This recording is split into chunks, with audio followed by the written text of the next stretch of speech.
Good morning. Hey, this is Miss Cash here. I am going to do a quick lesson this morning on how to create a dot plot. So the first thing that we need to do is we need to figure out what is our data set? What group of numbers are we working with? So as you can see on this paper, I've already created a group of numbers. So on a dot plot, we have information that's represented on a number line. So then we need to draw our number line. So I'm going to switch to black. I'm going to go ahead and I'm going to do that. Now this is our number line. We see a number line all the time in math. We're very familiar with them, so we already know what that is. Now that we have our number line, we need to create our scale. We need to determine how is this number line going to be broken up. So if we look at our data set, which these group of numbers, we see the numbers that we need to represent. So it looks like to me we have numbers that range from 3 all the way to 12. So I am going to represent those on this number line.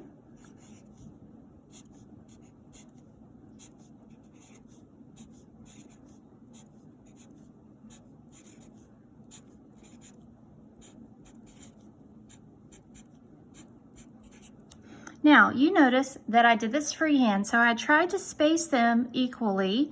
They're not exact, of course, because I did not measure them, but if this was an authentic data set dot plot, you would need to measure it so that it would be exact, but it's free-handed, so we get the idea. Okay, so now you've noticed that I've labeled the numbers least to greatest, and that's very important. You need to do that. You need to label them least to greatest. There's no need to have a number line that has numbers all over the place because that would make 0 sense. Okay, now that I have my number line, I need to create a title. So for this dot plot, I am going to name it Miles Walked Last Week. All right, so Miles walked last week.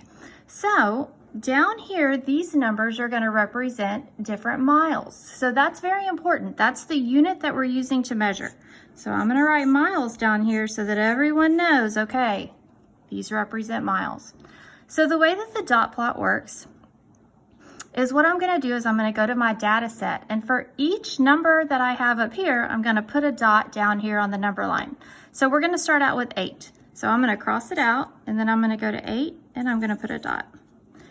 12, cross it out, place a dot.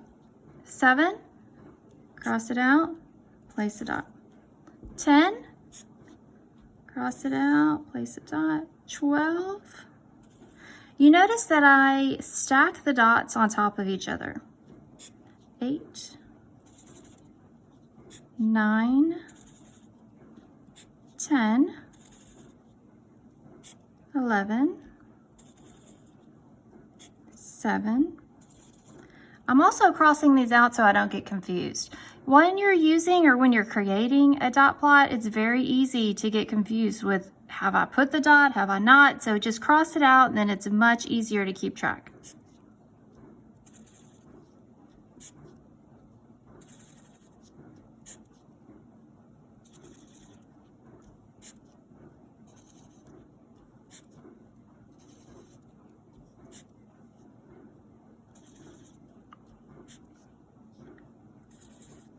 All right, so now that I've created my dot plot, I have the information organized on a number line, so it's much easier.